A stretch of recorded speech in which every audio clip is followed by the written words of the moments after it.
81 वर्ष का था। कुंती पुत्र युधिष्ठिर ने कहा, हे देवकी नंदन, वैशाख माह के कृष्ण पक्ष के 81 का उपवास किस प्रकार किया जाए और इसको किस नाम से पुकारा जाए तथा यह कौन सा फल प्रदान करती है, सो कृपा पूर्वक कहिए। देवकी नंदन ने कहा, हे राजेश्वर, इस 81 को वारुणी का नाम से पुकारते हैं। यह सौभाग्य प्रदान करती है। इसके उपवास के पुण्य प्रभाव से प्राणी के सब प्रकार के पापों का विनाश हो जाता है और अंत में महासुख पाता है। दुखी स्त्री को भी इस उपवास से पूर्ण सौभाग्य प्राप्त होता है। महाराज मंदाता और धुंधुमार भी इसी उपवास के प्रभाव से अंत में स्वर्लोक को गए थे। इस 10,000 वर्ष की तपस्या करने से और सूर्य ग्रहण के अवसर पर कुरुक्षेत्र में स्वर्गदान से जो फल मिलता है, वही इस एक अकेली वारुणी काशी व्रत को करने से मिल जाता है। इस उपवास के पुण्य प्रभाव से मृत्युलोक और स्वर्गलोक दोनों में ही अनंत सुख मिलते हैं और ऐसे प्राणी मरणोपरांत विष्णुधाम को जाते हैं। हे राजन, इसके प्रभाव से दोनों लोकों में सुख और मुक्ति मिलती है। शास्त्रों में कहा है कि हाथी दान से औषधान तथा औषधान से भूमिदान ज़्यादा बेहतर है, परंतु दोनों से अधिक उत्तम तिल दान है। इससे श्रेष्ठ अन्न दान है और कोई भी दान विश्व में इसके बराबर नहीं होता है। यह अन्न दान मनुष्य, देव तथा पितृ सबको तृप्त कर देता है।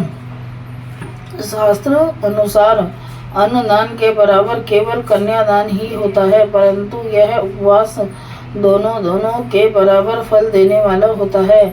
लोभवश कन्या का धन हर लेने वाले नरकगामी होते हैं और वहाँ अनंत काल तक पेड़ पर रहते हैं। यह अगले जन्म में बिलाव के रूप में पैदा होते हैं। प्रेम पूर्वक या ज्ञान विधि से कन्यादान करने वालों के पुण्य का बखान तो स्वयं चित्रगुप्त की शक्ति से भी बाहर है। इस उपवास को करने वाले प्राणी कन्यादान के तुल्य ही फल पाते हैं। वारुणी काशी उपवास करने वाले को 10वीं के दिन से त्याज्य है। कासे के बर्तन में भोजन चना या कोदो का सेवन, मसूर की दाल, प्राय अन्न, शाक, शहद दोबारा भोजन लेना तथा पत्नी अथवा अन्य स्त्री से सहवास करना तथा मांस खाना। उपवास करने वाले दिन न तो जुआ खेले और न ही सोए। इस दिन पान खाना, पर निंदा या चुगली करना, दातुन करना, तेल तथा अन्न लेना, पापी व्यक्तियों से बोलना वर्जित है। हे राजन, जो भी प्राणी स्त्री अथवा पुरुष इस ढंग से वारुणी काशी उपवास पूरा करता है, वह मरणोपरांत स्वर्लोक को जाता है। यमराज यह भय खाने वाले भी इस 81 उपवास को नियम अनुसार तथा विधि विधान से पूरा करें।